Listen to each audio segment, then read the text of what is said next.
Flickering gas lamps cast an eerie glow on Whitechapel Street, where fog hangs thick, cloaking the crowded alleys in shadow. Desperate figures fill the scene. Prostitutes, laborers, immigrants, all seeking solace in the oppressive night. The air is heavy with the stench of sewage and decay, a palpable manifestation of Whitechapel's grim reality. An oppressive atmosphere descends, a silent testament to the desperation and decay festering within the fog-laden streets. In a squalid room, flickering gaslight casts long shadows on the damp walls, painting a portrait of poverty.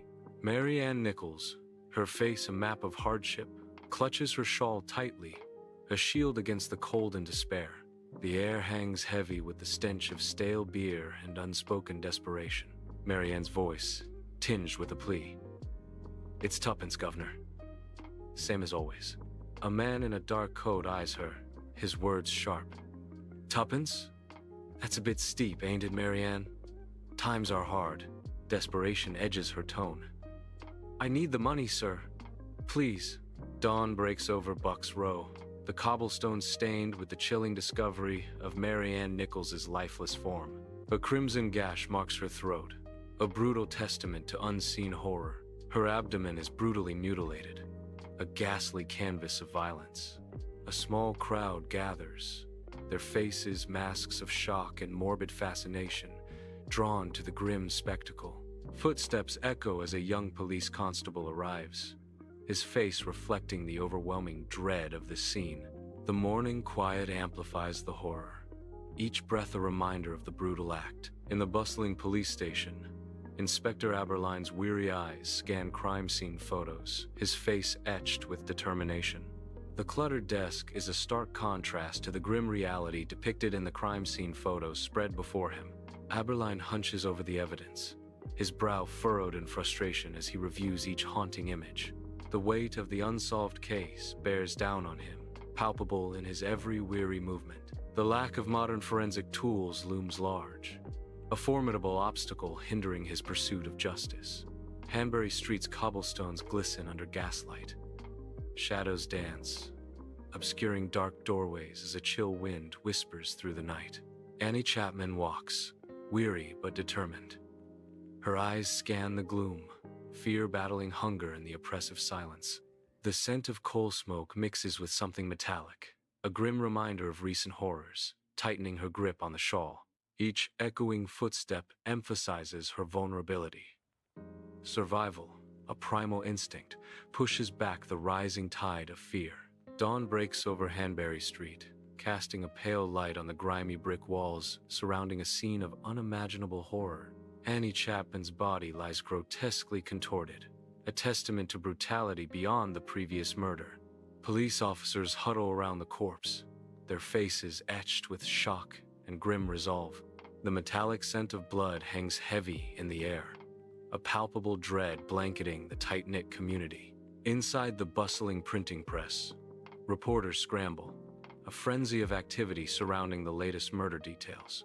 Sensational headlines scream from the presses, each word crafted to amplify the growing public panic. Exaggerated accounts roll off the printing machines, feeding the fear that grips the city. The air is thick with ink and anticipation, as the media frenzy begins to spiral out of control. Each freshly printed page fuels the flames of public hysteria, the story of the murders taking on a life of its own. On Burner Street, under the cloak of night, Elizabeth Stride engages in a fierce argument with a man. Their hushed voices carry a frantic urgency, punctuated by desperate gestures. The air crackles with unspoken tension, a prelude to an unknown dread. The sudden clatter of a passing cart shatters the tense quiet, its wheels echoing ominously. The jarring noise momentarily interrupts their intense exchange, a stark reminder of the world outside. Dawn breaks over Duffield's yard, painting the cobblestones in a somber light. Elizabeth Stride lies still, the crimson stain on her neck a brutal signature. Her lifeless form contrasts sharply with the rough texture of the yard. A chilling realization spreads among the arriving officers. The killer was interrupted. The urgency to capture the fiend intensifies, casting a dark shadow over the scene. Mitre Square is veiled in thick fog, its ancient cobbles glistening beneath the faint glow of flickering gas lamps. Catherine Eddowes navigates the swirling mist, her face etched with resilience against a life of hardship. From the suffocating darkness, a man materializes, his form indistinct, yet radiating an aura of palpable menace. The fog distorts shadows into grotesque shapes, amplifying the sense of foreboding as the man approaches. Dawn breaks, casting a grim light on Mitre Square's cobblestones, where Catherine Eddowes lies in a horrific scene of brutal violence. The savage mutilation exceeds previous horrors. A piece of her ear crudely severed, a stark testament to the Ripper's escalating brutality. Policemen and detectives gather, their faces reflecting horror and mounting desperation in the face of unspeakable acts. The air hangs heavy with the metallic scent of blood, a chilling signature of death pervading the dawn. George Lusk, stern-faced, sits as head of the Whitechapel Vigilance Committee, a package of dread before him. With trepidation, Lusk opens the package, revealing a bed of straw hiding a gruesome horror. Half a human kidney is revealed. Lusk recoils in a visceral wave of horror and disgust. A letter accompanies the gruesome gift, the narration announces, sealing the horror. The narration darkens, a prelude to dread. The From Hell letter. In the sterile light, a weary doctor studies a kidney on a cold steel tray, his face etched with concern. The scalpel glints as he makes a precise incision, seeking answers in the silent organ. His brow furrows deeper, a silent confirmation of the grim truth before him. The kidney is unmistakably human, a piece of a horrifying puzzle falling into place. A chilling realization dawns. This kidney belongs to someone with Catherine Eddowes' body type. Beside the tray, the From Hell letter rests stark words now, a piece of dreadful evidence.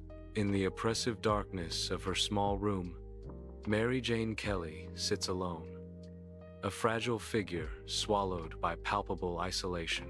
Moonlight filters through a grimy window, illuminating dust motes dancing like fleeting dreams in the still night air. Flickering candlelight casts long, dancing shadows, each flicker accentuating her vulnerability. The silence of the room is broken only by the soft crackle of the candle, each pop a stark reminder of her solitude. Dawn casts a dim light on Mary Jane Kelly's room, revealing a scene of unimaginable horror. Blood splatters paint a gruesome tableau across the walls and floor, a testament to the brutality. Seasoned police officers, hardened by years on the force, stand visibly shaken by the carnage. The killings abruptly stop, leaving an eerie silence in the wake of such savage violence.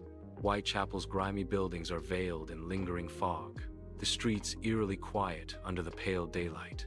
Inspector Aberline walks with weary steps, his face a canvas of frustration and exhaustion.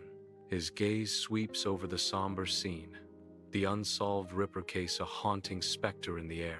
The Ripper's chilling legacy casts a long shadow over Whitechapel, a grim reminder of the terror.